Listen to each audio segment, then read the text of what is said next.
first, I guess the best thing to do would be to have everyone kind of introduce themselves, character-wise. So we'll go how it is on my screen. So, Daily, who are you and why are you here? What you doing? Well, I am Eric, and I met your I'm here to play character. Dungeons and Dragons. No, my character, I am Osmataz Buckton, the Dragonborn Warlock, the Blue Dragonborn. Hey, there's no real reason for being in this town. Osmataz is just, I guess, he was in a small family living in the area. Just a normal baby dragonborn, which is just like a lizard, and he became a host to a fiend that had escaped from capture in its own world and needed to regain strength and kind of grow more powerful before it could return back and, claim its rightful place of power. And in that time, it seeked a host that was going to be, protected and just off the radar of everything else in the world. And over time, Osmataz thought of him as like his imaginary friend, but they kind of grew into a pretty good relationship that, talking back and forth for his whole life. And eventually there was a time where Osmataz was attacked, and the fiend kind of took control and protected him and taught him how to use some of these abilities as a way to protect himself and to further protect the fiend from any sort of danger, to eventually let the fiend regain all of its power and take it home. Jason, who are you and why are you here? Hazelmere is a gnome artificer.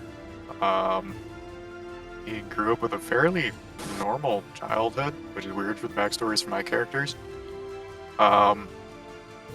Just kind of got into making shit. He just liked making shit. So as he grew up, he was like, you know what, I'm gonna go travel and figure out how to make more stuff. So he's now out and about, kind of traveling, kind of as he sees fit, selling his inventions as he goes to make, to fund his journey. But he's looking for like that invention, or that that item that sparks his inner creativity to make his masterpiece as an artificer. So I guess he's stopping by this town as a kind of like a pass through. Right on. Okay. Joseph, who are you and why are you here? I might let Matt go first. Okay. Our characters would be appearing together. Matt, I can go, but if you would rather, I'll let you. I don't mind. I don't Okay. mind one way or the other. I don't think you're really. Yeah. Well, then I will let Matt go first, since Joe would like that. So Yeah. So Matt, Yeah, I think just our character dynamic, it would make sense for Matt Sure. to introduce first. So, my character's name is Keisha, and she is drow. I guess class-wise, you'll find out that she's a bard. And she and Lucas are on the run, which is why they would have ended up in Red Larch. So they're in this town. They're fleeing a place called Amphale, which is to the south. They are two fugitives. So I don't know. Joe sent me a map, but key-wise, I'm not sure how far distance-wise. It probably looks like maybe 2 days, 50 miles, something like that. But anyhow, they're just two folks on the run. She has disguised her appearance, so going out of her way to not be noticed as a drow. So probably it would just look like a human escorting her disguise right now is someone with some kind of diseased skin, So lots of bandages, kind of like a foul smell emanating from her, and just being escorted by this human. Okay. Yeah, and then the human is Lucas Lockhart, who you guys see like maybe like a mid to late 20s human, pretty like brawny looking guy, wide shoulders. He's in chainmail that looks like it's probably seen better days. And as you would look closer, you would notice that like on the chainmail, but more specifically on the shield he carries, it looks as though it's been painted over, like something has been covered up. You also notice that he is in the early stages of like growing out a kind of patchy beard. He certainly looks kind of tired, and as you see him, he's definitely sticking close to this person he is escorting, being Keisha or Key.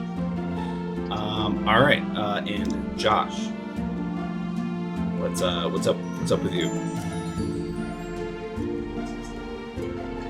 What's your deal? What's my deal? D-Swan. I'm gonna talk like a G the entire time. I love it. D-Swan's name is Tough Fiend. I was here because I was told there would be opportunity for money. He gives no other indication about his background.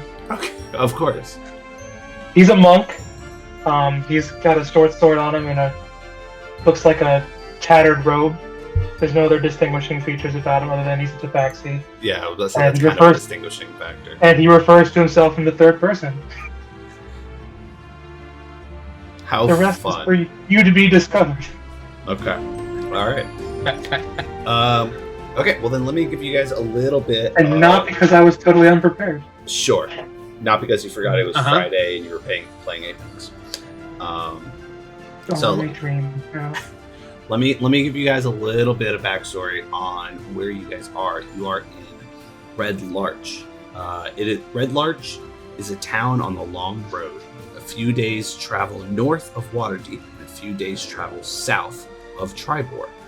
It's a way stop for caravans coming to or from the cities of the north, with an inn named the Swinging Sword, a tavern called the Helm at High Sun, and many craftspeople who cater to travelers. And this town is pretty much a pass-through town. Almost all of the businesses are catered towards the travelers, the merchants, the various caravan people that go from city to city, but this ends up being a stopping point for them for the night. So you see various restaurants, various like wagon repair stuff, blacksmiths, inns, taverns, all that stuff, and the entire town's economy is essentially built around that. It also has on the outskirts of the town some farms, which are used for making various things, but they're almost all sent to the neighboring cities like Waterdeep. For instance, they make this thing called a crumble cake, which is it's a hearty food that not a lot of people like. It's baked loaves of turkey and wild fowl scraps, nuts, and chopped roots and greens mixed in a chickpea mash. At best times, it's bland, but if someone messes it up, it's absolutely terrible. So, like, that's the kind of range of food that they tend to make here. Now, you guys are pretty much at the the Helm at High Sun, which is number 3 on this map. It is right across the long road from the Swinging Sword Inn. And there stands a ramshackle 2-story tavern. Rusty metal grills cover its small, dirty windows. The tavern's name is very clearly printed in large, simple letters on both sides of a jutting wooden sign. Atop the sign is a rusting, oversized adornment, a warrior's bucket helm with 2 eye slits. But it's actually a upside-down wash tub. Inside is a large, dimly lit, wood-paneled tap room. An open, shredded wooden staircase climbs to the upper floor, which is just as dim and darkly paneled as the tap room. Across the back of the tap room is a long bar with 3 copper candle lanterns hanging over it, and a stair leading down to the cellars.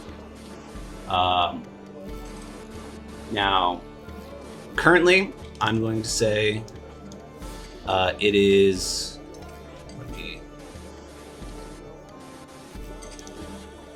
Say it's 6 p.m. As for specific time of year,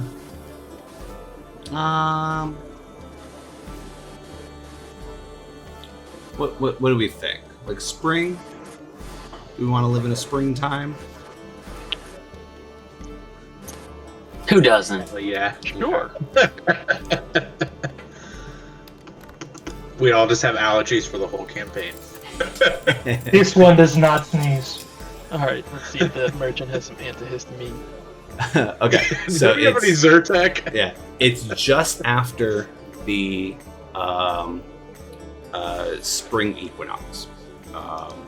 So your day's starting to get a little bit longer. It's kind of just after sunset. Everything's starting to quiet down. The lanterns are being lit up around the town, and all of you just happen to be in the tavern. Now, I assume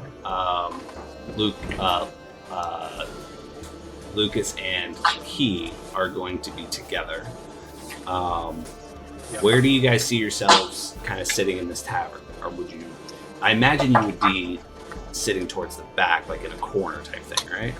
Yeah, almost definitely. I would say. Just trying You to mentioned, like, keep in the shadows. Is there like an you mentioned upstairs that's dimly lit? Is that like seating as well, or is that? Yeah, I almost think, and Matt, you can tell me if you disagree, but I almost think we just kind of head up there and towards the back. Yeah, we're trying to just be non-discreet, probably get a quick bite and see if this is a place that we could safely bed down. But we're still like super close to where we're fleeing from. So yeah, we're keeping a low profile. Well, the sleeping is actually across the street. So this whole building is just for the tavern and tap room and stuff. So the upstairs would still be kind of seating area. And it is just as dimly lit as most of this place. So you guys are just kind of sitting around. What kind of are you guys trying to discuss anything? Are you guys trying to keep quiet? Are you talking about anything? I imagine that Key, well, it depends how long we've been on the road, but presumably she's probably staying quiet and is just trying to like get a read on Lucas. They've been through some pretty serious shit right now, so maybe just trying to get conversation like light, and just find out a little bit more about him. So maybe just being like, how far have you ever traveled away from Amphil? Lucas would like look around and go, well, so far here. I never really got out of town much. She'd probably be like, you don't have to look around so much. People with nothing to hide don't do that. Lucas kind of shyly like looks down at his lap and, yeah, you're right. He would go and pull out like a coin purse and kind of shake it. And I imagine we don't have too much on us at this point, but he would offer to buy Key a drink if she wants it. Well, we might as well catch our breaths while we're here. Do you want anything? Yeah, we have to eat. How much money do we have? Yeah, Lucas would kind of, he would kind of slowly count. I got 10 gold. How much did you manage to take out with you? 15. That should be enough to get us a decent meal and a bed for tonight. Lucas kind of is in shock because he comes from a small town and isn't used to rest stop prices, basically. And goes, I would hope so. I'll go down and get something. and Lucas would stand up and head down to the bar. Okay. To order. Okay. So you're on your way of doing that. Daily, where do you kind of see yourself in this tavern? Well, looking at my character sheet, I really don't have much money. Right. In fact, I have 1 silver piece. That's hilarious. If anything, I think I would see him more there, just at the bar, or at the tavern, thinking maybe I could talk somebody into helping me get a room. Okay. And you're just kind of like, so would you say that At you're the just moment, kind I'm of like just sitting kind of- aside, scanning the room, trying to? Yeah, just kind of taking in to see who might be a good target for me to go talk to. Okay. Jason, where do you kind of see yourself in this tavern? That's a good question. I would probably be sitting up at the bar with my tankard of sobriety, drinking people under the table for coin. And Josh, Where am I in the tavern? yeah, where do you see yourself? I don't know. I think I'll sit next to Jason and just watch and look at his cup of sobriety. So you're also essentially just kind of scanning the room. More or less. Okay. All right. So yeah. So you guys are all doing that, and Lucas, you go down, and you go down to the bar, and the bartender's a human, kind of just like wiping the bar, trying to keep things clean. It's not that busy of a night, and he's doing fairly well to maintain the drink orders of the various patrons that are coming through. And he's finishing giving a drink to someone sitting at the bar as you step up to him. You are now right next to this being at a bar who is a halfling sitting at the bar. Okay. And the bartender goes up to you and he's like, yeah, how can I help you? Yeah, give me an ale. What do you have to eat? We have some crumble cakes. That sounds good. Yeah, I'll take 2 crumble cakes. Okay. And he kind of looks up towards like where Key is sitting and goes, and you see him kind of calculating on what she might like to drink, and he goes, a vodka tonic. I have ale. Ale and tonic. All right, I guess an ale then, if that's all you have. He just reaches under with 2 hands under the bar and pulls out already full tankards. It's warm, as warm as can be. Room Super temperature. The English way. So he goes, that'll be 5 gold.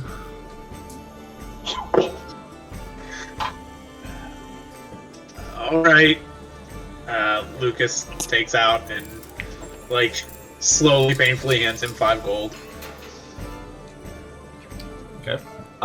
So he takes it. He's like, "Thank you kindly, sir," and he puts it in the. I was gonna say till, but like that's not gonna really be a thing. Fuck it. He puts it in the till, and then he just like closes it. And as he closes it, that halfling at the bar, like shakes and he's like, "Oh god!" And he like spills his drink, and he gets like really freaked out. And then he's like, "Oh my god, I'm so sorry, I'm so sorry." And some of the ale doesn't necessarily spill on you, but it spills like towards you and like is dripping off of the bar. Right. So he's like haphazardly wiping it up, and he's like, "Oh no, I'm so. Are you okay? I didn't get anything on you." Hey, Clay. No, you're. Yeah. Am I able to see this from where You would definitely be able to see it if you would be looking in that direction, because in my head that upper stairway is like a Looks over. yeah, it's like a loft.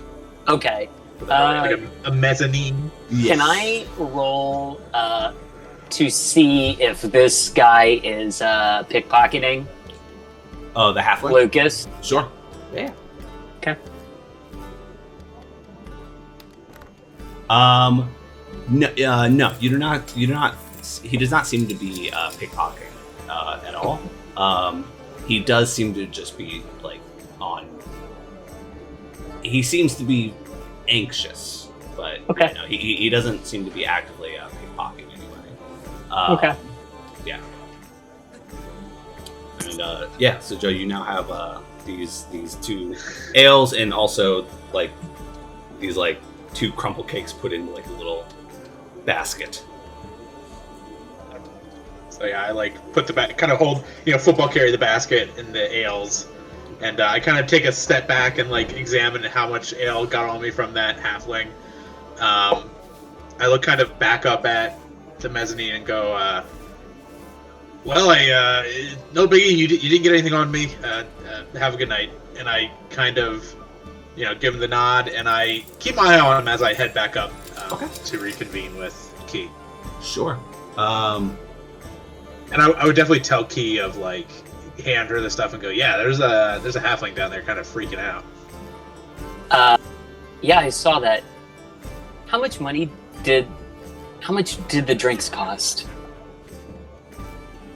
It was five gold altogether. How much? Why don't you check? I think even though she may not have seen it, I don't think that she would believe it. So, she's gonna. I'll prompt Lucas to check his pockets. Okay. Yeah, I do so. Yeah, you have what you had minus 5 gold. Yeah, so I had 10 gold. I have 5 gold now. Okay. Yeah, he is slightly embarrassed by kind of her like jumpiness and pessimism, or just like seeming like overly cautious, and it probably is just like, I guess this town's a little nicer than some of the other places I've been. Thanks for the drink. He says yeah and slides it over to her, and then goes, we should probably think about a way to make some money, because that was like half of what I had for one meal. All right, so I'll leave you guys there while you guys are having that very awkward conversation. Jason, I'll say that you have just bested another willing contestant at the Drink Hazelmere Under the Table challenge, and everyone just keeps failing. You've mainly been, no one's been fully accepting going for cash money.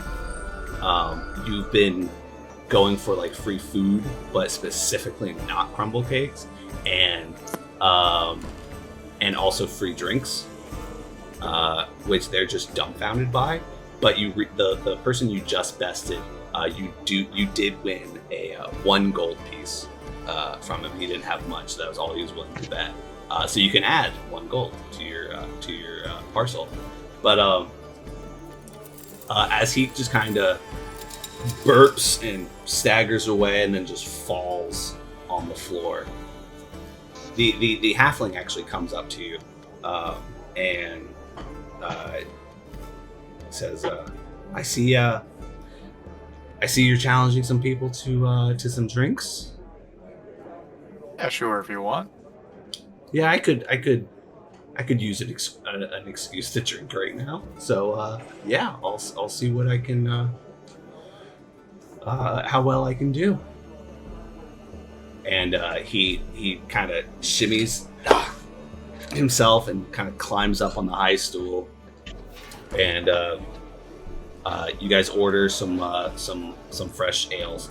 The bartender has to take a second to go get more from the cellar because you keep cleaning them out, and so he's going there.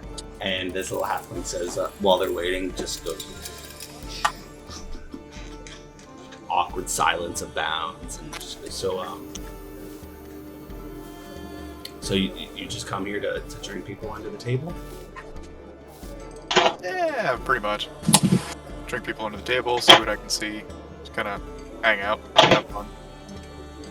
What have you been seeing? People getting drunk. It's fair. It's fair. Very fair. All right. And he just goes back to that awkward silence because he doesn't know how to continue that kind of conversation from that point. And about 30-45 seconds goes by.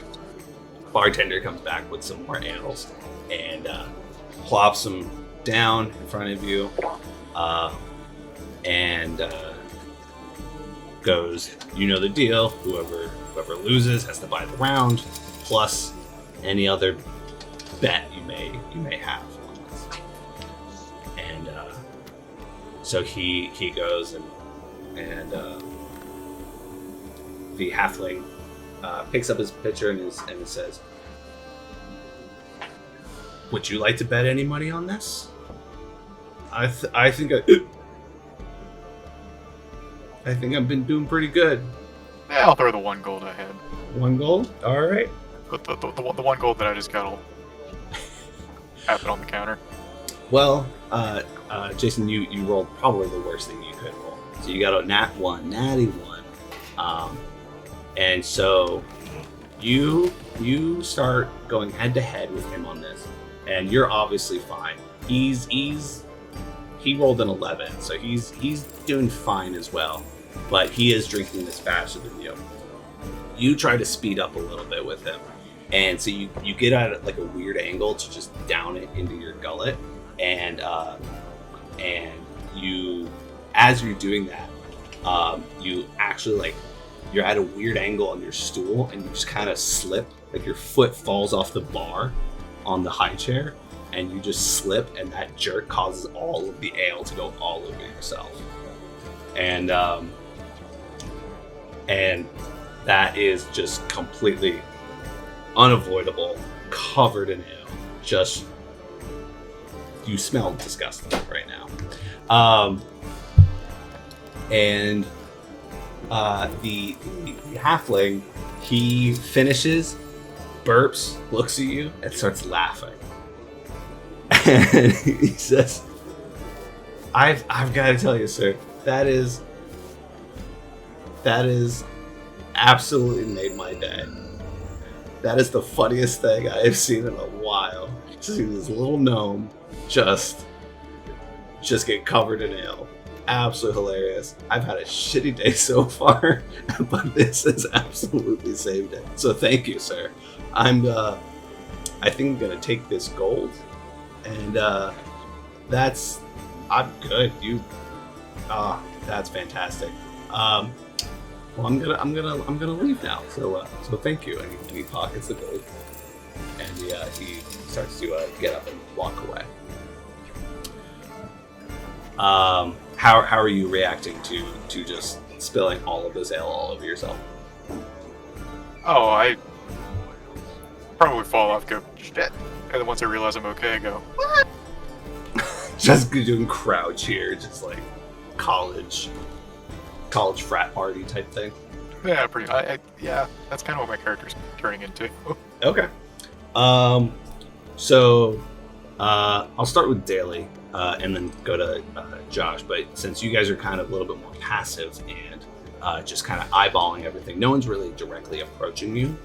But what I have described is what you have seen thus far. You've seen the human go get some food, almost get some beer spilled on him by a halfling, go back upstairs to someone in shadow you can't really see.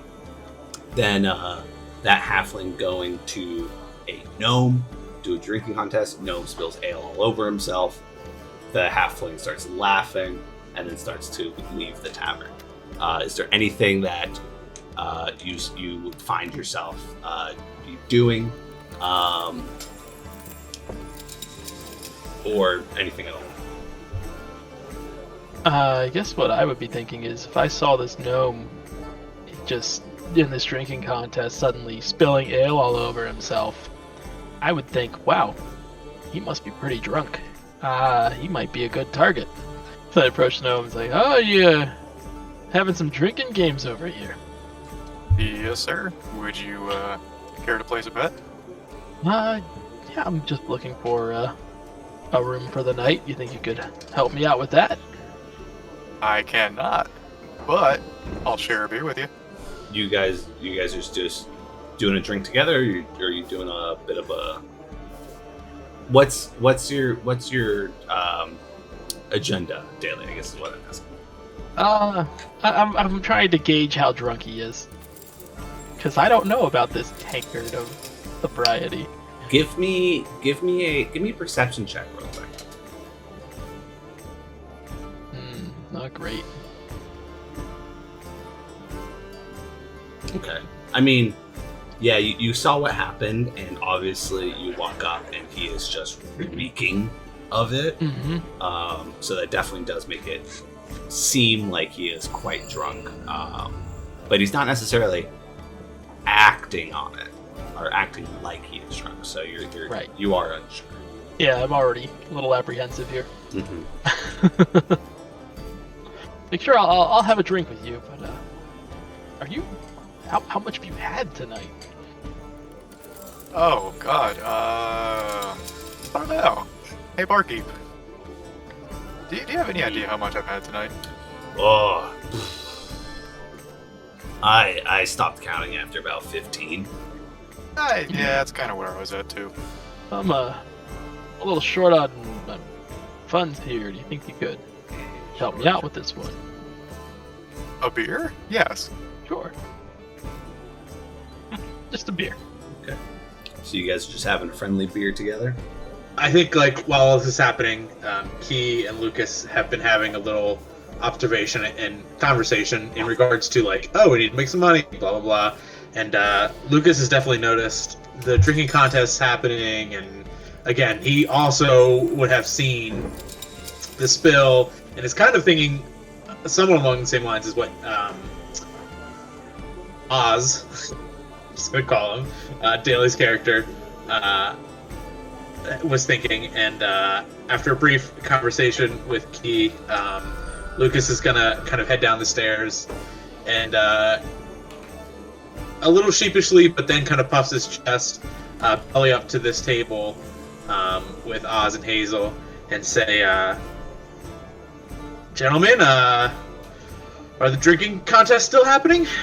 I mean, I was just sharing one, but yeah, if you want to have a contest, sure. Oh, and just because Clay's not in our little text thread, before Lucas has walked down, I've given him bardic inspiration. Mm. I think if there's a drinking contest, maybe I'll join in. Just so I know, Matt, is Key still up in the mezzanine? Yes. Yeah. She wouldn't be drawing attention. She wouldn't have gone down with you, but she would still be watching over you. Lucas would kind of look over at Hazel and be like, "Well, what's the standard bet?" It depends on your confidence level. Usually it's about a gold or so. Well, I don't want to brag, he stretches, but I did my fair amount of drinking in school, so he kind of cracks his neck. Let's do this thing, and he puts down a gold on the table. Well, I don't have much to my name. I'm only gonna be able to put a silver down. So do you just put in one gold as well in the pot? Yeah, that's the bet. Yeah. Okay. So there's 2 gold and 1 silver on the line. Everyone give me a con save. And then after that, Joe, you can roll was it 1d6? Clay, I'd like to interrupt and cast Yes. Bane on everyone other than Lucas. Up to 3 creatures of your choice that you can see within range must make a charisma saving throw.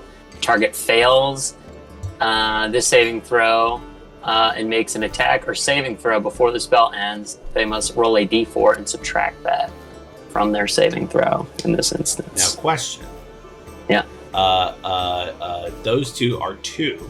So for your third, I'm going to give you an option. You you can see two other people. There's the Uh-huh. bartender and there's the halfling. Who do you want to do a charisma check for that? Are all four playing? No, but he is in sight. It's just funny. It's just funny to me.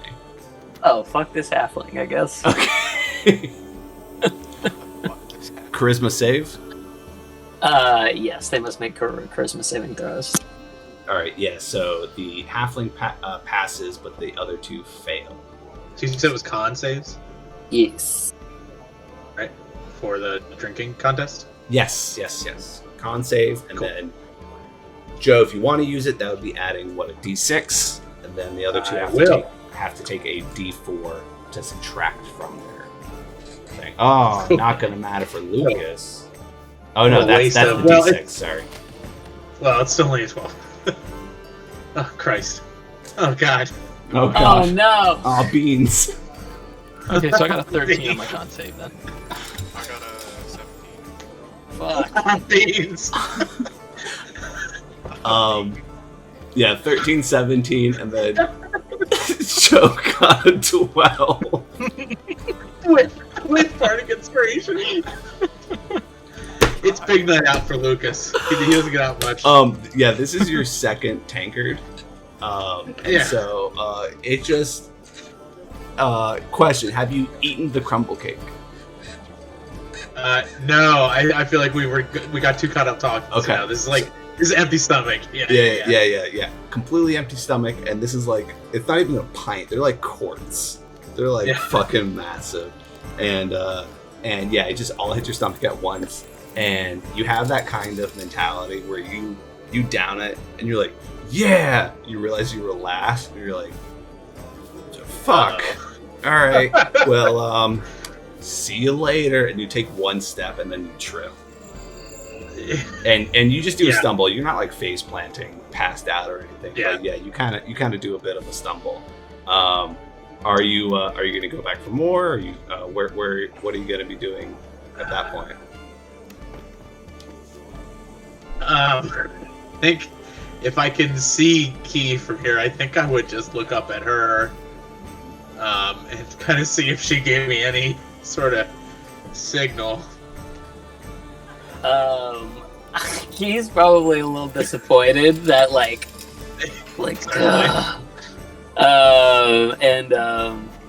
probably just locks eyes with Lucas and just kind of gives like a shoulder shrug. And that's it. Just, Have I? So for Basically, you would, yeah. Go ahead. yeah, for mechanic purposes, have I lost this game, or do I still have a chance? Like if I went for round 2, or am I like done? Clay? you're not passed out. You were the slowest, and so you didn't win that round. But you are not passed out. Yeah, so you could go back. Okay, You could do a double or nothing. Yeah. Oh, Yeah, fuck. that's what I'm gonna do. I'm gonna. Yeah. I'm gonna. Sorry, Matt. Do it, baby. This is what we're here for. Yeah. So I'm gonna kind of when as Key locks eyes with Lucas, he's gonna turn around and go, double or nothing, and sit back down at the table, looking at Hazel, and also no, never mind. Yep, looking at Hazel. Double or nothing. Hazelmere, do you accept? I mean, yeah. Would you allow? Are you allowing Oz to go in without adding more, or is he out? Oh, yeah. Hey, if he participates and he wins, he can take half the pot. Okay. So we're doing double or nothing, right? So that's gonna be a 4 gold pot. Well, that currently, yeah, it's now 4 gold, 1 silver. Well, do you have Lucas will look at Oz? Do you have anything else worth putting in there?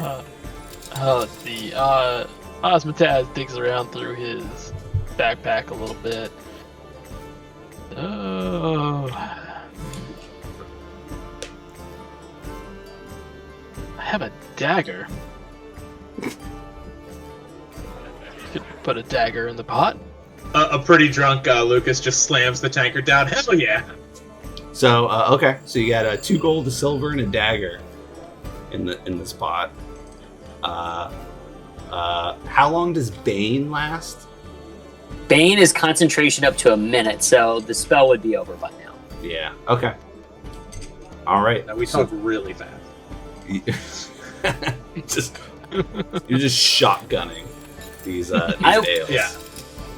Oh man. How crowded is the loft area that he is sitting in? It's not too crowded. It's kind of like a weekday type situation. It's like being at a bar on a Tuesday night. Okay. Yeah. He's still just gonna keep her perch and probably just cover her mouth. But is gonna be ready to cast Bane again on these guys. But basically can't find a way to give Lucas bardic inspiration yet again without shouting. Right. Fair. Okay. As you guys are readying, you got the 2 gold, silver piece, dagger, and the bartender goes and refills the tankards, puts them back up, and as you're about to drink, slam goes another 2 gold, and you look to the side, and reaching up over the bar a little bit is that halfling again. He's like, "Let's fucking go. I can get you." Hell yeah! God. Lucas loves this. And so everyone roll a Constitution save. Did those guys pass their charisma saving throws? Oh, you're doing Bane again? Oh, you are. Yeah, I am gonna do Bane again because she can say. Nope. Yeah, the halfling absolutely saved. He's fine. He's actually so fine, guys. He's incredibly great. Good. Not Good. fair. I'm happy for him. All right, Contes. Oh, come on, big money. Let's go, Joe. Let's go, Joe. Oh wow. Okay. No. Fucking rally. Well, let me take away my. Whew. You got it. All right, I got a -1. Let's fucking go. And named Jason's character got a 19 minus 1 is 18. And then, okay, Oh. 20. 20 for old Lucas. So, Damn. which I feel is very fitting. Because Take away my silver from my inventory. because Hazel, oh, not just your silver, And my dagger. Hazelmere, it can't get drunk. He's fine, but he just couldn't drink as fast as Lucas could. Oh, wait, hold on. I'm a dummy. I didn't actually do the save for the the halfling. He got a nat 1. So Oh, good. I'm not the Here's- only one. here's what happens. You guys all drink. Hazelmere, he's fine, but he couldn't go as fast as Lucas, who just Lucas just does like that opens thing that up. you make opens like up a his tornado and like. Oh yeah, just spins it and just Yeah. throws it down. Yeah, you got it. It's all about opening up the throat. It just goes straight down, and you do a big belch, and you're good. It's like when you got a bit of an upset stomach, you drink a bunch of ginger ale, and then you burp, and you're fine. Oz drinks it, and I'm sorry, you go down. You're down for the count a little bit, but not nearly as bad as the halfling, who drinks it. He goes down. He does it just as fast as Lucas. However, he immediately feels like the need to vomit, and he runs to where he thinks is the closest restroom, when it is in fact the door to the cellar. And so he just opens the door, runs in, and then you just hear like muffled through the door, just tumbling down the stairs. Oh no. And then, Lucas, you now have 4 more gold, 1 silver, and a dagger. Lucas kind of looks at, I guess, Hazel at this point, because Oz is out, and goes, do you think, cheers with his empty glass, and then goes, should somebody check on the halfling? Because that didn't sound good. That didn't sound like it felt too good. We should probably. What about this guy over here? I look over at Oz. What are you exactly? I'm a dragonborn. A blue dragonborn. Look over at the blue dragonborn. Do you think he's gonna be okay? Well, he fell down into the cellar, right? No, not No, not The you. halfling. The halfling. Oh, the halfling. I thought the halfling fell all the way down into the cellar. Mhm. Mm-hmm. I look over at you. You just kind of fell on the ground. Yeah, I think I'll be alright. Was a strong drink. I'm gonna present my quarterstaff so he can kind of grab onto it to get up. Because I'm only like Just kind of. Your I love quarterstaff it. you now canonically have. A gnome has the upper body strength to try to like yeet a dragonborn off the What's your floor. what's your strength? 0. I'm a gnome. Oh, I mean mine's 0 too. Right. Just pull Oh, me out. Lucas. It'd be like if one of us Lucas fell would down. give it a And hand. Sean's youngest was like, Okay. "Come on." Yeah. So it's like I just grab on quarterstaff and then Lucas's hand and just get pulled up. Yeah. You misunderstand me. I don't mean I'm lifting you up. I mean I'm holding it like a flagpole so you can grab onto it and lift your own sorry ass off the floor. Right, but your body, you have to be the counterweight to. To a fucking dragonborn. Yeah, Right, you're yeah. 30 pounds and you can be the counterweight to his 300. It's not 300, it's 240. Oh my god. You're really like slim arms down. fully extended, like lurching backwards just to. So what if my arm's as long as he is tall? Yeah. Okay, so yeah, we go check on the halfling. As you guys go check on the halfling, Lucas is gonna kind of slip back upstairs and reconnect with Key quickly. Just FYI. Okay. Is Oz coming with me? Yeah, Oz will stumble over there to see how things are looking. Just in drunken stupor. Yeah, so you guys go over to the Yeah, it's kind of like still holding on to your quarterstaff. using like a cane, like an old man. Yeah.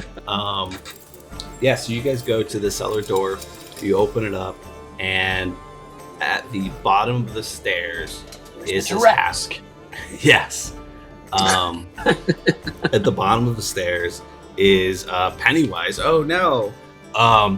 Is the halfling who fell down the stairs, and he is moving a little bit, so he's not dead. But he is definitely laying at the bottom of the stairs, seemingly not in a great position. Are you alright down there? He isn't quite able to respond to you. Should go down and check him. Yeah, I'm gonna put my tankard away in my bag of holding and A bag of holding already. What the hell is this? part of Sir's. Oh, fair. Much else. It's fucking bullshit. Yeah, it is. Uh-oh, Dad's upset. He's gonna start taking things away. You boys have lost your privileges. So yeah, I'm gonna go walk down and kind of. I guess I don't really have to kneel. I'm only, knee-high to a grasshopper. Sure. You just stand next to. Well, I mean, it is a halfling, so he's only a little bit taller That's than you. true. Yeah, that's fair.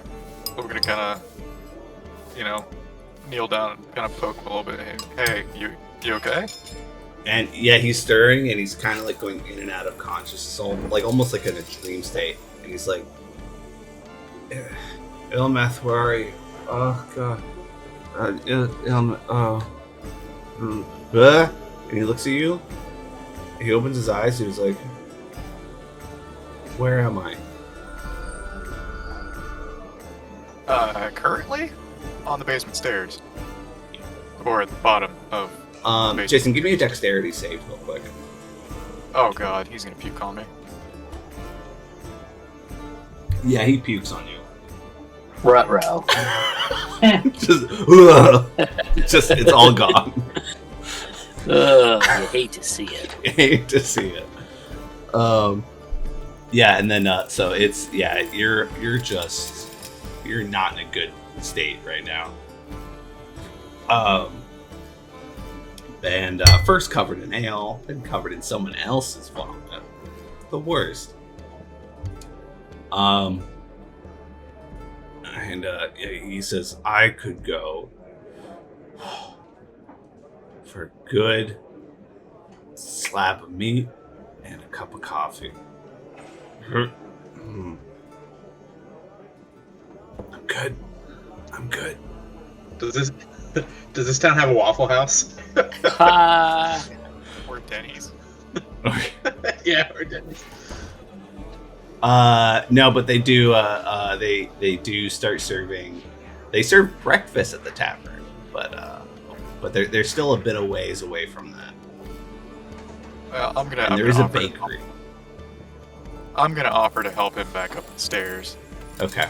Yeah. So you pick him up, and he's like limping. I guess limping. He just fell. He just rolled down some stairs. So of course he'd be limping. So he's limping up the stairs with you, slowly going up. And he was like, "Whoa." So I've had the worst day. I've had a lot of fun in the past hour, but this day's been the worst. Did you know my boss disappeared? He just disappeared. Where'd he go? Oh. I don't know. He went somewhere. I don't know where he went. Oh God. Who? No, it's gone. Okay. We're good. We're good. And then you guys, at that point, you guys are at the top of the stairs. And you, I presume you just plop him down in a chair at one of the tables. And he is just like just sagging down to the point where his head can hit the back of the chair. And he is just going in and out of it, just mumbling nonsense. That no filter kind of drunk, where literally any thought that enters his brain comes out of his mouth. Here's what I'm gonna do, if you don't mind. I'm gonna ask the bartender, one, for a cup of coffee for the halfling, and two, if I clean up the mess at the bottom of the stairs, can I use your laundry facilities tonight? The bartender says, I have been a source of a shit ton of business tonight. the bartender says, I'll make the little guy a cup of coffee, and I don't have any laundry facilities, but I'll let the innkeeper know of what happened, and they'll let you use they'll clean up your stuff while you sleep. Would Lucas at the top of the stairs hear this conversation about laundry? This is already when they're back up in the main floor of the tavern. Well, oh, you meant at the mezzanine. loft. Yeah. Give me a perception check. Well, yeah, give me a perception check. Yeah. Not have it. Yeah, you would have heard all of that. Lucas is in that state of buzz where his mind's flowing. You know what I mean? He's getting ideas, everything sounding like a good idea, and he hears this laundry thing, and he looks at Key, and Matt, I don't know if you have prestidigitation stocked. Are you asking me as a player, or? I mean, I am, but basically, I am, because I assume that maybe Yes, Lucas she would have does. seen you And, use and that. Lucas would have seen Okay. it because she would have used it Yeah. on their stuff probably by now. So Lucas looks at her and goes, "Hey, I already made friends with that guy. Why don't we just charge him another gold to clean his shit? You have that magic that can, clean things." Yeah, but how do we do it without him seeing that it's done by magic? I'd rather not draw more attention to ourselves than is necessary. How magic is this town? Not terribly magic. I'm just going through, just making sure there's not But it would be noticeable magic if- items store or whatever. Yeah. This I know, Matt. This is where you and I split on the idea of magic because I'm like, well, fuck it, man. Everybody knows what magic is. Who cares? But yeah, ultimately, if you're not into it, that's fine. But yeah, Lucas would suggest that, and again, Lucas is also fucking drunk, so Fair. he's just trying to think of ways to make money. So he would suggest that you can take it and run. There's a shrine in this town, but that's about it in terms of anything about it. Okay. tangentially connected to magic. And even then, it's not really Yeah. I think he would also be put off of just doing laundry for other people. Which, Sure. it's one thing to do it for the two of us who are on the run together, but he's probably gonna be like, I'm not a maid. Okay, I'm just trying to think of ways to make us some cash. Lucas, we'll be fine. Lucas just kind of takes a deep breath and sits back. Yeah, so the bartender, he says laundry won't be an issue. That'll be taken care of. Let me go cook up a cup of coffee. And he goes and he comes back with one of those little miniature filter kits that fits over a single cup. Oh And yeah, like a little press thing. Well, no, not a French press, but just you set it on top of a cup, and then it has a normal coffee filter that you just pour hot water over, and it'll just seep through in your cup. Pour over, but for a single cup, essentially. But he scoops in 4 scoops of coffee grounds in there. Just gonna make it unbelievably strong. And then he does the whole pour over, comes through. 5 minutes later, good to go. Hands it to the halfling, and he's shaking almost, trying to get it up. And then the bartender also says I also got some crumble cake to give you. Here you go. And the halfling doesn't even think about it. He drinks a cup of coffee, goes oh god, that's bitter. Oh, son of a bitch. Okay. Grabs, without looking, crumble cake, bites it, and he's oh, son of a bitch. Oh, that's awful. Oh, I hate it. Oh, God. Yeah. Okay. And then just kind of does that back and forth. Just keeps going. Just soaking up the alcohol and diluting it with the coffee. After about another half hour, he seems to have kind of taken control of his body again. And he says, thank you, you guys, I guess. You've, I don't know why it was just a deep voice. That's the voice of the bartender. Thank you guys, for helping me up. You really didn't have to do that. I was being an idiot with doing all that drinking. That was way too much. Shouldn't have gone that hard. We had fun, didn't we? Yeah. I mean, I remember you spilling ale on yourself, and that was hilarious. After that, though, it gets a little fuzzy. I don't remember too much. Well, let's just say Who are you? I have to strike a deal with the bartender to clean your internals off of my Externals. clothes, off my externals.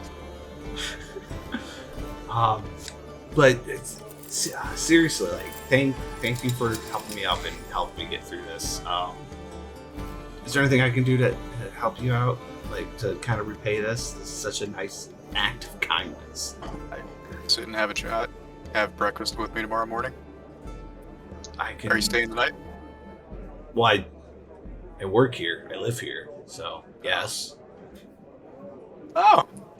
Okay. Well, Yeah, yeah. I'm a carpenter. So you know. Now, would I have picked up anything else that he was mumbling as he was going besides just the name of his boss? Just Ilmeth, where'd you go? And is he actually a carpenter? Like, can I pick up on that? If you want to do an insight check. I would like to do an insight check.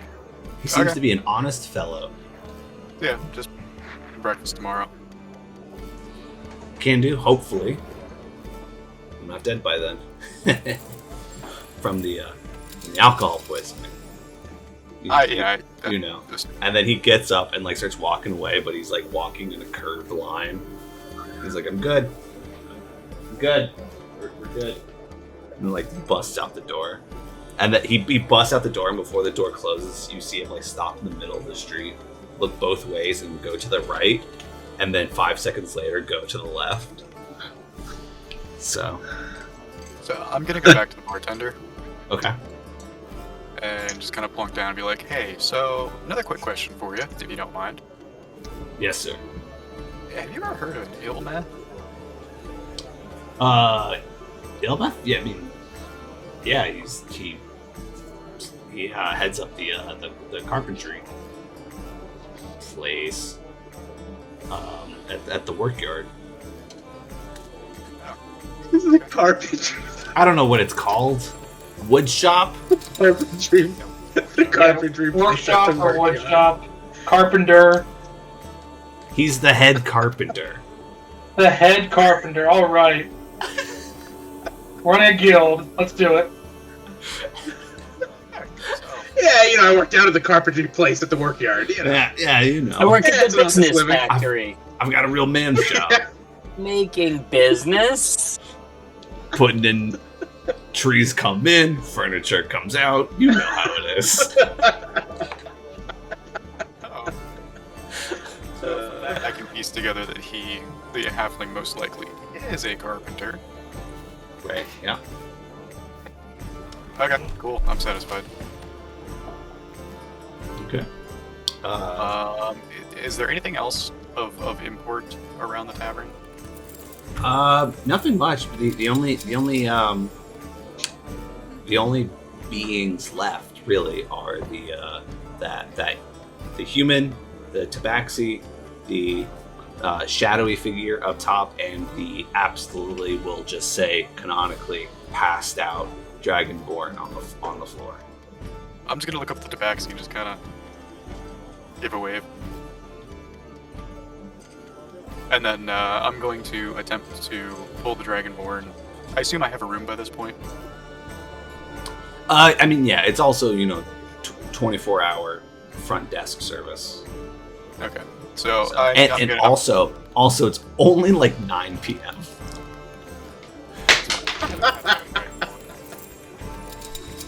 That's hilarious. I'm gonna see if I can find some help to pull the damn Dragonborn into my room.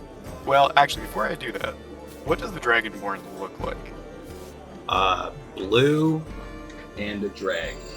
Any indication of what it does for a profession? Should I insight it? Investigate? I want to investigate him. Yeah, sure. Do an investigation. I mean, he's got some robes. I'm looking at his inventory at the moment.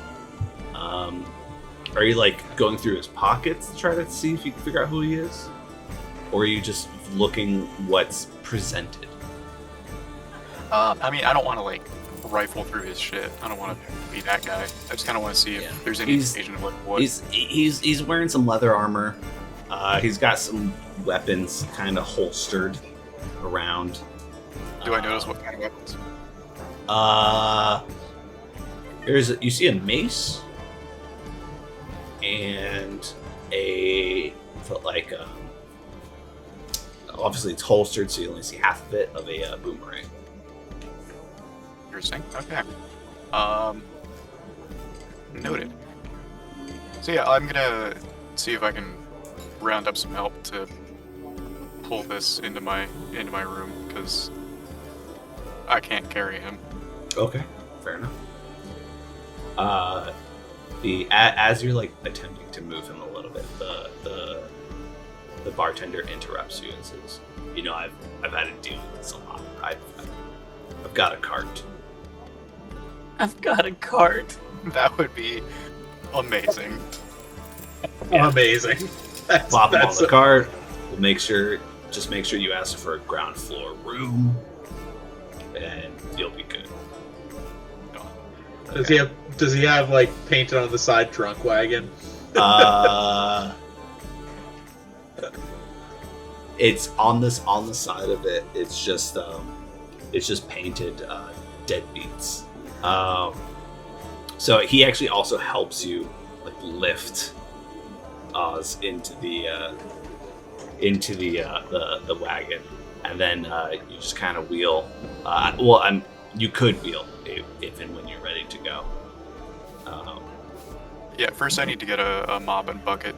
And clean Do the basement stairs. Right. But yeah, do Lucas and I have a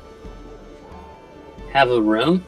Have we established whether or not we have a room at this inn? I mean, even if you don't, like, as I said, there's 24-hour desk service. You easily be able to get a room. This might be our inn to get a room. Cheap. If we help this guy across. I'm into it. Gonna help Cool. So you're. steer this guy Yeah. across the street into the inn. I mean, Key, would you suggest that? Like, Yeah. openly Yeah. to Lucas, or are you just kind of thinking that? Yeah, she'd probably say, here, rather than do this man's laundry, let's do his heavy lifting.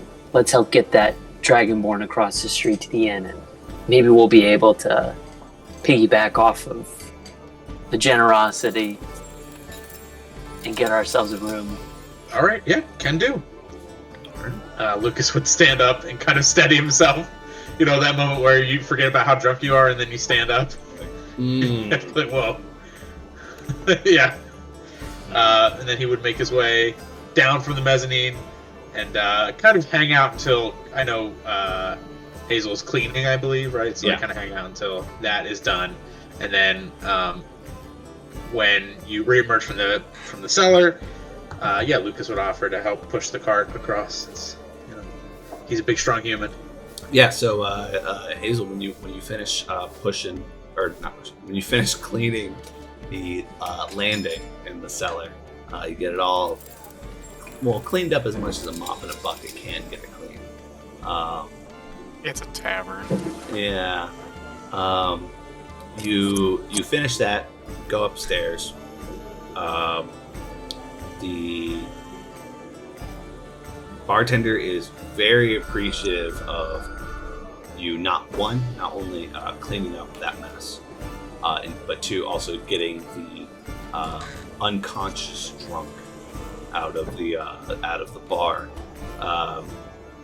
That he decides to just kind of, anyone who's, you know, you or whoever else is with you, he'll forgive any kind of outstanding tab for that night only. So you don't owe anything else, and so you start to prepare to push the Dragonborn out of the tavern, and this lovely human and drow also volunteer to assist you. How are you going about assisting or offering your assistance? He is still certainly like trying to be discreet as far as like, I mean, maybe you'd have people roll for perception, but like the goal would be that there's no exposed like ebony skin or elven ears or like white hair. Like people would maybe be able to see her eyes, which are like violet, but that's about it. So she would be really trying to like, hopefully, and again, maybe you have people roll or whatever, but like she would be going out of her way to not be seen as a drow. Okay, so like you would look aesthetically like a Jawa. Yeah, Yep, 100%. She's just Okay. like wrapped, basically just like, and she smells not good because she's basically creating a sensory effect with prestidigitation. I'm just like, I basically was like, her cover is like she has whatever Faerun's version of leprosy is, in that like she's got some crazy gross skin condition, and that they're on the road. Like that's her and Lucas's cover story. Is that he's I would say in Faerun they would just call that leprosy. okay? I just didn't know. I'll make that decision right now. Cool. Leprosy is a thing. Yeah, I think Lucas would probably kind of take charge then and like gallop down the stairs and go, "Wait up, little guy! Need some help pushing the car across the street? I can help you out." I mean, if you're gonna offer, I ain't gonna say no. Sure, absolutely. And yeah, he grabs a hold of the cart and says, "Just get the doors for me." And kind of looks back to make sure Key is trailing behind and starts pushing. Yep, she's coming right along. Afmean, what about you? How you doing? Oh yeah. How am I doing? Yeah, we're. Has he been paid yet? Yeah, have I? Really? I want to know. Then you know the answer. Has he been there? Let's say this, Josh. What's your starting gold? 5. All right, I'll be generous. Let's say you're actually going to be starting with 15, and that extra 10 gold is you have been paid for the job that you came here for, which was a simple By job. who? Huh? By who, though? You I was don't supposed know. to- Damn it. It was. Where's the it was dead given- drop? Where's was- the dead drop the- for my money? The dead drop was with the bartender, but it Okay. was given to him through a proxy, so even he couldn't tell you who it was. What a useless bartender. Jesus. So, but I'm Well, also now what do I do? I'm also giving you a gift that you now are starting with 15 instead of 5. So you're welcome. So you have been paid. What are you? How are you looking on things? Well, I guess I'm leaving the tavern because I got no other reason to be here. Okay. Have Lake's character goes off and has a separate adventure from this whole campaign. yeah, it's gonna be a He's split like, party "Well, for the I'm entire done in this campaign. town. I don't need to be here anymore. La la la la la. Are you guys still at the wagon, or you're checking into an inn? They're in the Yeah. process of leaving the tavern to go to the inn across Okay. the street. Okay, so just so my character makes sense, which one's the Matt? Are you the guard, or are you the VIP? Joe's the human. Okay, Joe, I approach you and ask, do you have any jobs that I can do? Lucas is absolutely dumbfounded by this question. Also, This one is looking for work. given the racial makeup of those 4 people that you just walked up of, kind of racist. That you assumed the human Definitely was racist the to ask leader. the human. Yeah. Also, the human is pushing a cart with a drunken dragonborn, and your first question is like, "Hey man, you got any work?" Yeah, I'm not socially inept. I talk in the third person. Josh, this is the information you know. You saw this whole drinking contest go down, and you saw the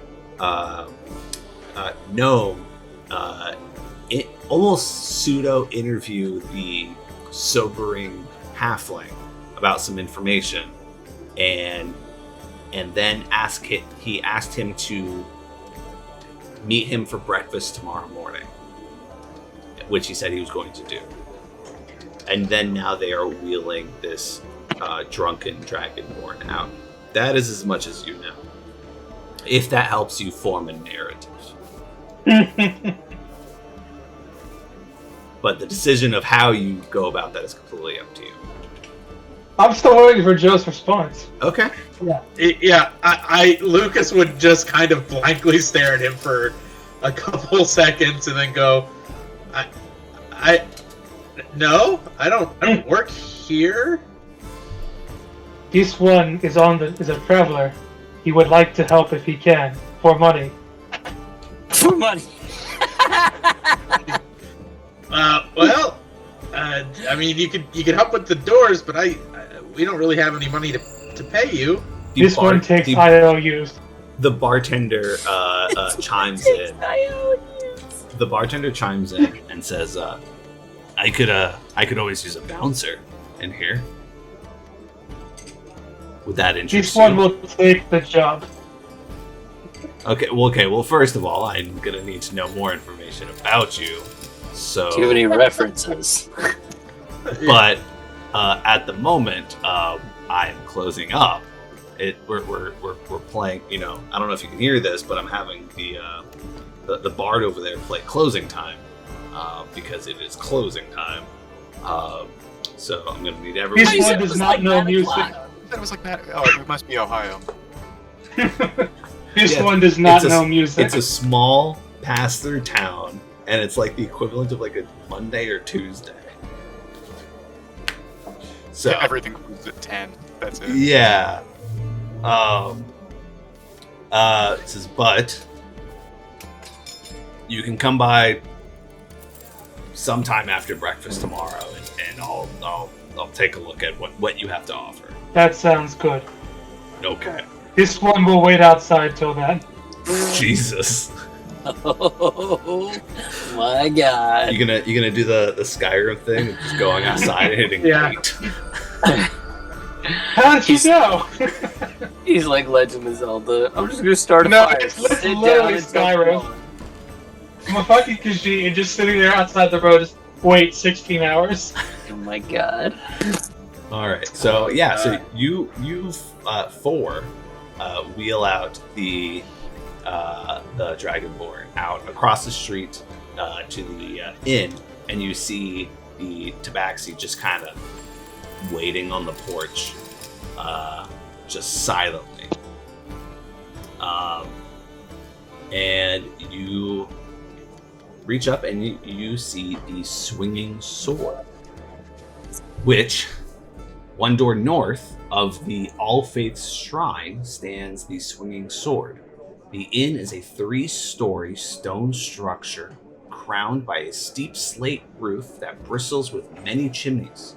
A signboard jut outs over the door, hanging from chains. It's a 10-foot long carved wooden scimitar emblazoned with the inn's name in red paint on both sides. An inn yard with stables and outbuildings lie behind the building. Yeah, so when you go in, it's got this nice like fire going. It's very warm and inviting, and there is the front desk, and there's a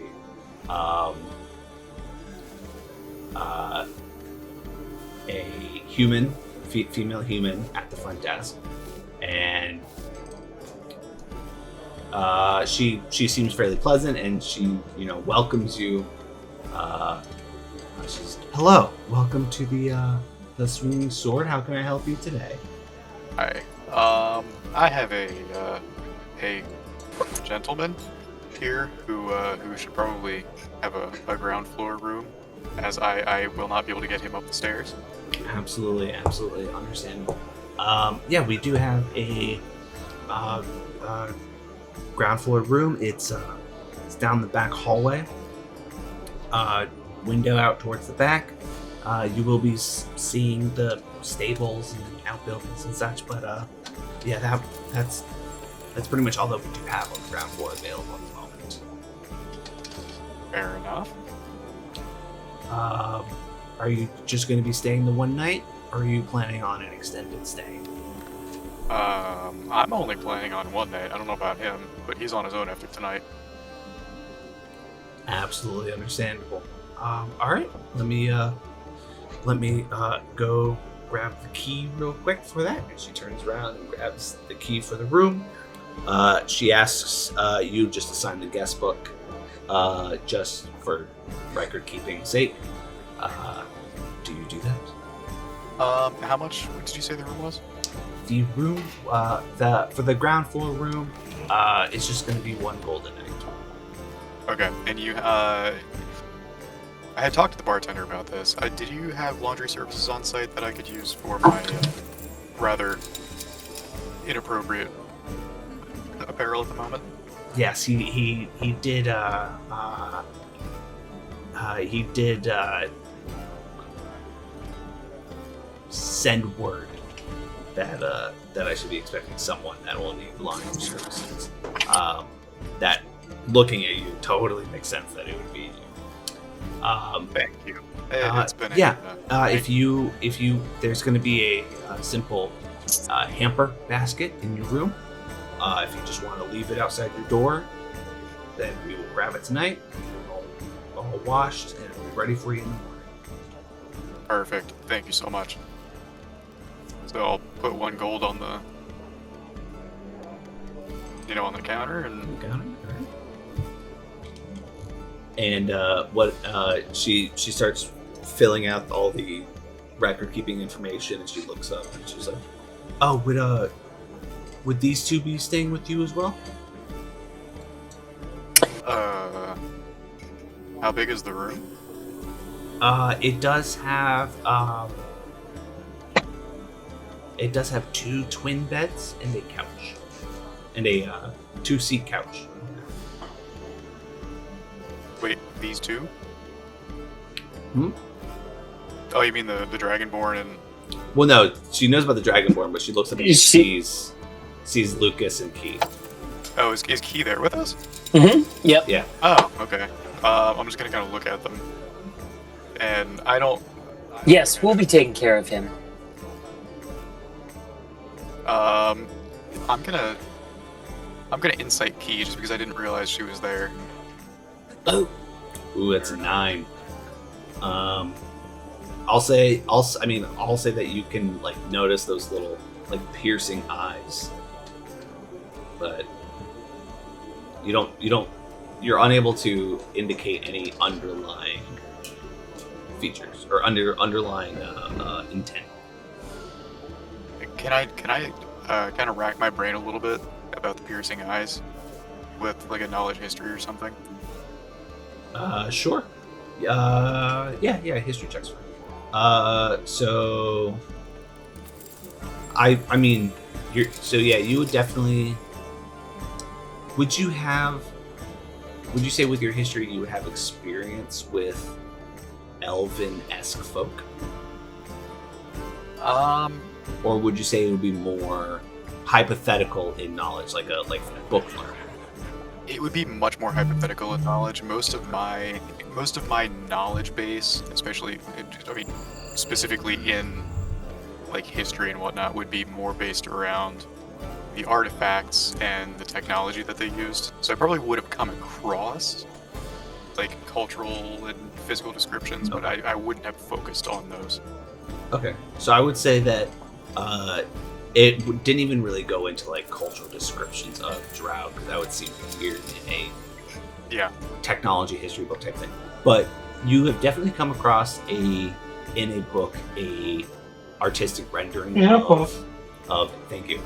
You definitely would have come across a artistic rendering of a Drow of note, and you are able to pinpoint the eyes being of elven nature, but that is it. Right. Okay. You don't know what specific, because of your insight check, you don't really know what specific kind of elven eyes they are, but they're of note because they aren't gnome, they aren't human, they aren't dwarf, they're not from your perspective, those are the big 3: human, dwarf, gnomes. Okay, so I kind of take a split second to look at her, look at Lucas, and just kind of let my brain filter a little bit and just kind of look at them and go, I don't know. Do you want a room? Yeah, we'll stay with him. We can look after him. All right, so you guys go. Oh, right, that's the reason I was asking. the woman at the front desk says, "Okay, it's fantastic. I just needed to know because one, we do need some names for the records, but also it's just going to be a 50 copper fee for the 2 extra people for like the cleaning fees and stuff like that. But that'll be it." Do y'all have 50 copper to spare? He's gonna maybe not step up, but just say, "Well, you see, this Dragonborn is our patron and traveling companion, and he is actually the master of purse here, so we couldn't be parted with it. But he'll certainly be able to pay for any services rendered in the morning once he's of sober of mind and well again. Okay. Surely we'll just be down the hall. So, well, Matt, I'm pretty sure that you know you're gonna need to give me a persuasion check on that. oh fuck! Come on, you with a +5. Oh, that's Damn it all. rough. Well, does the innkeeper need to make an insight check against it? You know what? Yeah, I'll do that. I'll just make it a contest.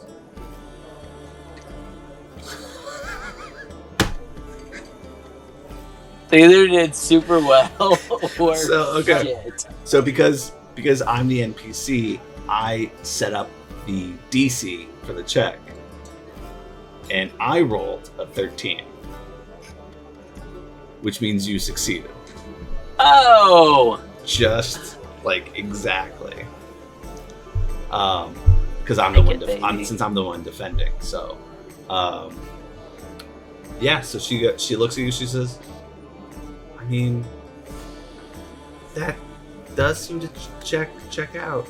You'd be surprised by how many people come through here and their head of house just is completely shit faced." Now, I just rolled an insight. Do I know this is bullshit? I'll give you this, Jason. You think something's a little fishy simply because you're pretty sure this presumably elven being did not know this Dragonborn before. Yeah. So that's okay. the main reason why you feel a little fishy. But that's about it.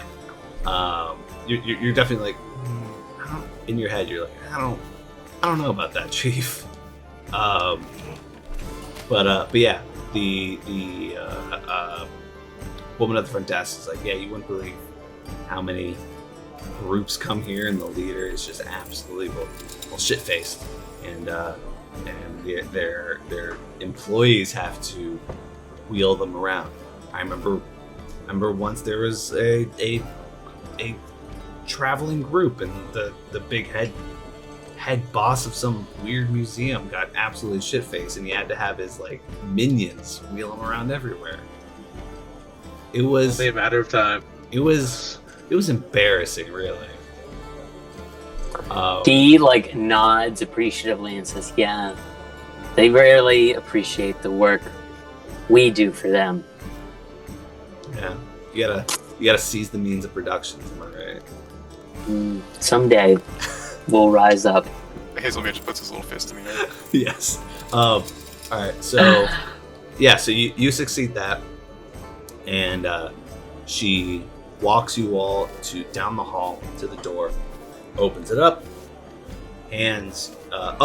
Did you guys write names in the ledger? He certainly just came up with a bullshit name. Okay. That's the main reason I was asking. Or, through all this, did she just forget? Oh. Right names? Oh no, she wouldn't have forgotten that. Oh, you're talking about the hotel lady? Yeah. No, she wouldn't have forgotten that. Gotcha. Yeah. But yeah, so she walks you down, opens the door, leads you to your room, where you guys are able to stay for the night. And she says, if there's any So anything you guys need at all, feel free to ring. And she motions to this little like pull string, which activates a bell outside your door. She's feel free to ring. And I will have either myself or one of my staff come and assist you as attentively as possible. But if that is it, I will wish you all a very good night, and I will see you in the morning. Before you go, are there robes somewhere, since I will be disrobing? Yes, there should be some in your private bathroom. Perfect, thank you. So she closes the door, and are you just immediately just trying to get out of your wardrobe full of sick? Yeah, I'm gonna go into the bathroom with the hamper. Okay. And get out of my wardrobe of sick. I'm going to put all of my personal belongings into the bag of holding and strap that around my waist underneath my robe. Well, I'll say this simply because it's going to take you a little bit to do that whole change in the bathroom and make sure everything that you have is all safe and secure and all that. So you're in the bathroom doing all that. So Joe and Matt, you two do have probably a minute of privacy. Is there anything you guys wanted to discuss? Like my payment. No, you're not there. Lucas would go. Are you sure it's okay for us to stay with them? Surely. One's passed out drunk, the other's only a halfling.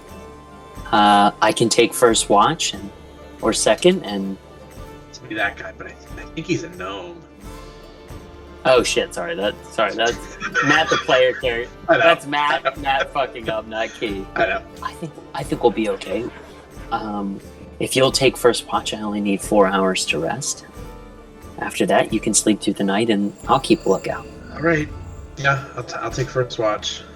Oh, Key was gonna flash a playful smile and say, "Let's claim both the beds," and like she's gonna jump into one and just leave Daly's Dragonborn just like on the ground, like no intention of putting this, like maybe fold him into the recovery position, but otherwise, like in no way.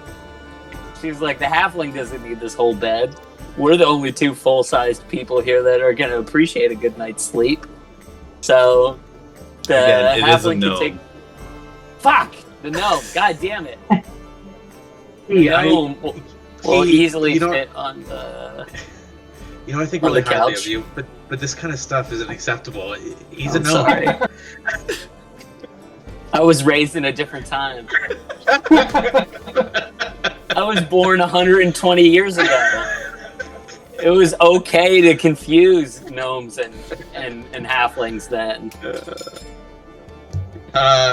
Lucas would kind of get a smile at the stealing the bed thing, and he would throw down his like pack and shield on the end of his bed and kind of sit down and take a sigh of relief on the bed. Okay, so yeah, you guys claim both those beds. You put the Dragonborn into recovery position, and then the door of the bathroom opens, and out comes Hazelmere. And you do notice, and Hazelmere, I don't know if you'd be happy about this or not, but even though you are a gnome, somehow the robe is still too short. Like it's just like halfway down your thighs, and it's just a sensation you've never known before.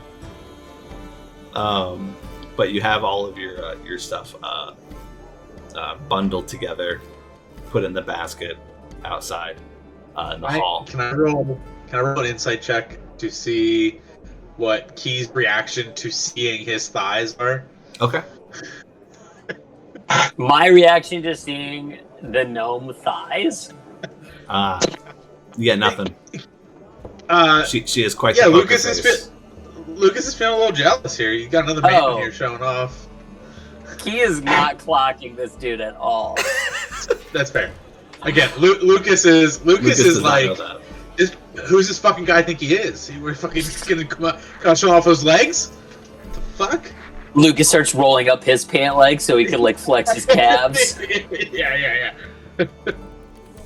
Lucas actually just kind of like leans back on the bed and keeps trying to make himself look like appealing on the bed, but can't quite get it right. As I walk out, I'm just gonna like stand in the bathroom door and kind of like look around and go, I apologize for this. I would have thought that robes in a town dominated by larger species would be, well, larger. Keith kind of chuckles, and I'll say that. Now, Jason, how are you reacting to the claimage of this? I mean, I don't really care. I'm just gonna pitch my tent in the corner. Okay, You're literally gonna pitch a tent in the room. Yeah. that's hilarious.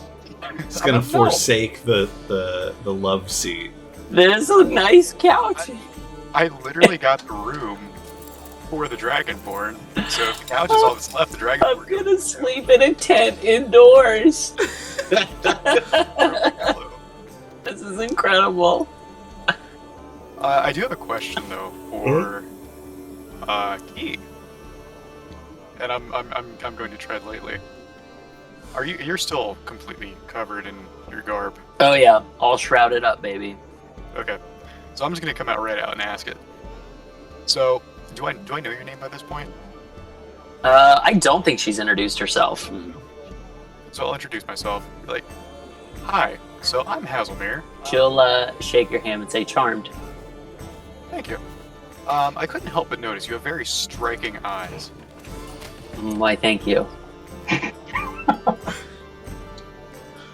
Now Joe's How is character's going Lucas taking this? This is Now Joe's character's based off completely his fucking 5 earlier. This is super Lucas flirty. has like If he has freaks like out about abs. yeah. Lucas is like definitely set up and like swung his legs over, so he's like sitting at the edge of the bed, just kind of like budging his way into this conversation. Which is fine. Yeah, that's fine. So my question is,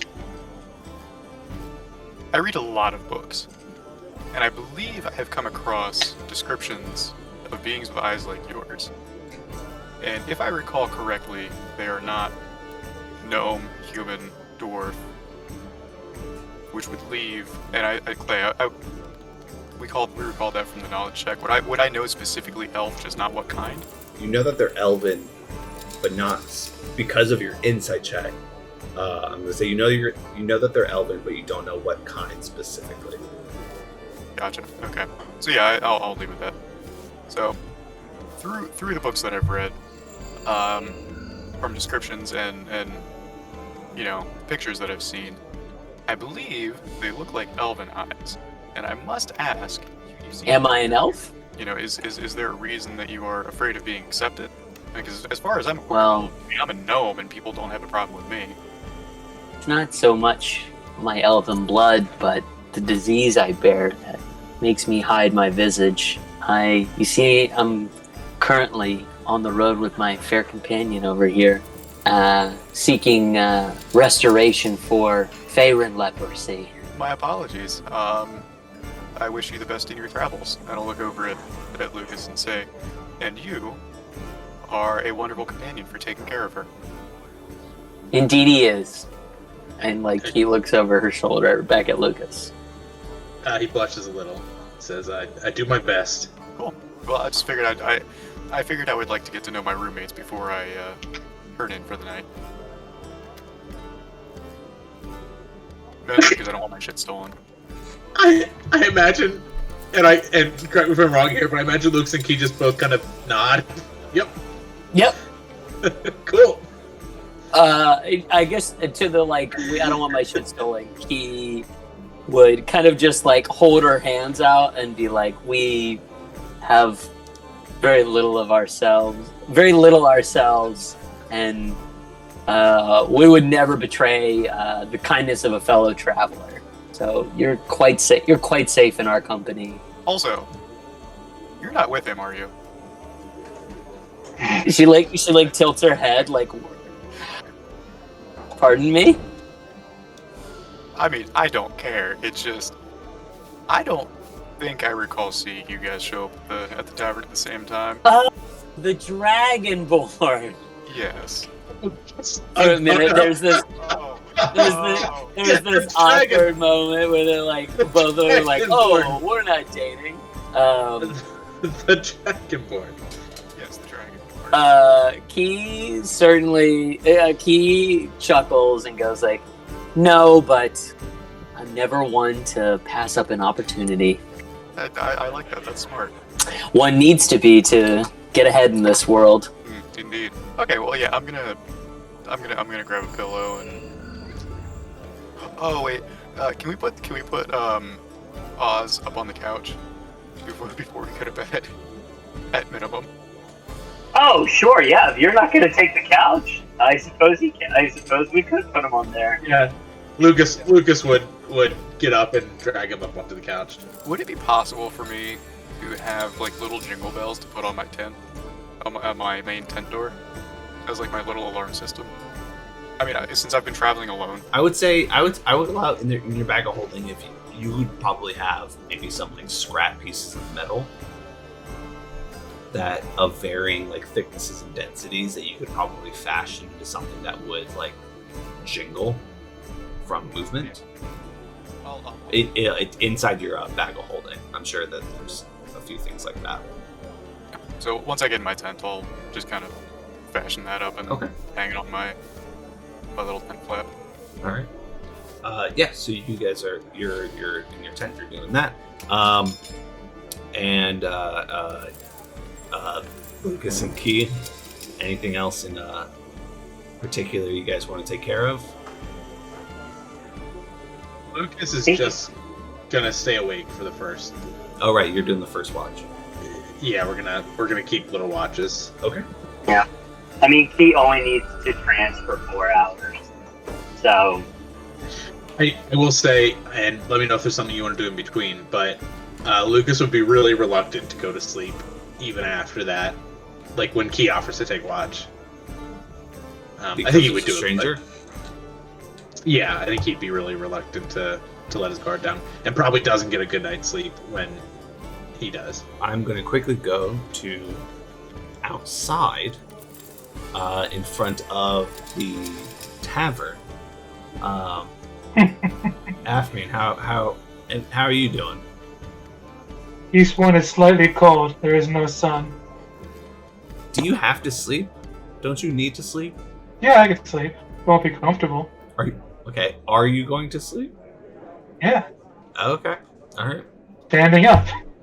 Next to the tavern. Jesus. Unbelievable. Just I would say it counts as possibly a short rest. Okay. Not that it matters at this point, but Yeah. So then, so you guys are all going to be going to sleep. Everyone's going to be, well, by everyone I mainly just mean, well, almost everyone is going to have a shitty night's sleep, except for Azumir, who, unless you think otherwise, you're going to have a great night's sleep. You're in a nice comfy robe. You're in your own personal tent. You have your security system up. I'm happy as a clam in high tide. Yeah. Everyone else is going to have, Oz is going to be hungover. Lucas is only going to be on barely any sleep. Alfmeen is going to be sleeping. still upright. wondering when he gets paid. Yeah. So and then, Key, you only need 4 hours of sleep, right? Yeah. Do you see yourself getting into a deep trance, or do you think you'll have trouble resting as well? I think he really does have, trust Lucas. So I think her knowing that Lucas isn't going, she trusts him. I don't think she'd have any problem trancing for the first 4 hours. And then afterwards, I like to think that, so she's a weaver by trade and craft. So probably when she wakes up, she would busy herself, just working on some type of weaving or fabric. I'm thinking knitting or crochet. Mm-hmm. perhaps she has like a small book that she could be reading of like trinkets or something like that. But yeah, she would do something to whittle away the hours between then and daybreak. Maybe tending to like the clothes. I had imagined that we would be a little further on the trail or like on the road. But yeah, she would maybe be like just like donning and mending her and Lucas's clothes and things like that in the hours while she expected to be sleeping. Okay, so then so pretty much everyone except for Hazelmere is going to be not the greatest sleep-wise. Sounds good. Now, nothing really happens throughout the night. Yeah, and so it's going to get to the next morning. The sun starts rising up. Everything seems to be pretty fine. And you're all groggy. Hazelmere's waking up. You're fully refreshed. You're good to go. You went to sleep sober, and you woke up fantastic.